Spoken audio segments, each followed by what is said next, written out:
நல்ல ஒரு இம்பார்ட்டன்ஸ் உள்ள கேரக்டரா இருக்காது. யாராவது ஒரு கதாநாயகனுக்கோ கதாநாயகிக்கோ அம்மா அக்கா அண்ணிங்கிற ரோல்ஸ்க்கு மட்டுமே தான் போயிட்டு இருக்க முடியும். ஓகே. அதுல எல்லா படத்துலயும் நமக்கு எந்த அளவுக்கு பெர்ஃபார்ம் பண்றதுக்கு வாய்ப்பு இருக்குன்னு சொல்ல முடியாது. ஸோ அதனால தான் நான் வாலண்டியரா நான் ஹியூமர் கேரக்டர்ஸ்க்கு மாத்திக்கிட்டேன். ஓகே. அப்புறம் மேடம் சற்று முன் வந்து கமல் சார் வந்து உங்களுக்கு வாழ்த்து தெரிவிச்சிருக்காங்க. உங்களுடைய சினிமா வாழ்க்கையில கமல் சாருடைய படங்களும் அவருடைய அந்த என்ன சொல்லுவாங்க ஒத்துழைப்பு ரொம்ப முக்கியமானது. அதை எப்படி நினைக்கிறீங்க? நான் வந்து சினிமாவுக்கு வந்ததுக்கு அப்புறம் கமல் சார் ஒரு ஃபேனான ஒரு ஆர்டிஸ்ட் கிடையாது. என் மனசுல ஒரு சினிமாங்கிற ஒரு கான்செப்ட் ஓரளவுக்கு புரிஞ்சு நம்ம பார்க்க ஆரம்பிச்சதுல இருந்து கமலஹாசன் தான் என்னுடைய சிறந்த நடிகனும் எனக்கு பிடித்த நடிகரும்.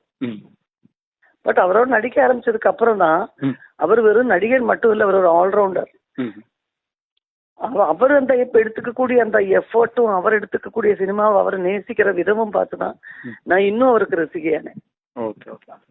கமல் சார் எனக்கு கொடுக்குற எல்லா பாராட்டுகளும் என்ன பொறுத்த வரைக்கும் ஆஸ்காரை விட மேலதான் நினைப்பேன்.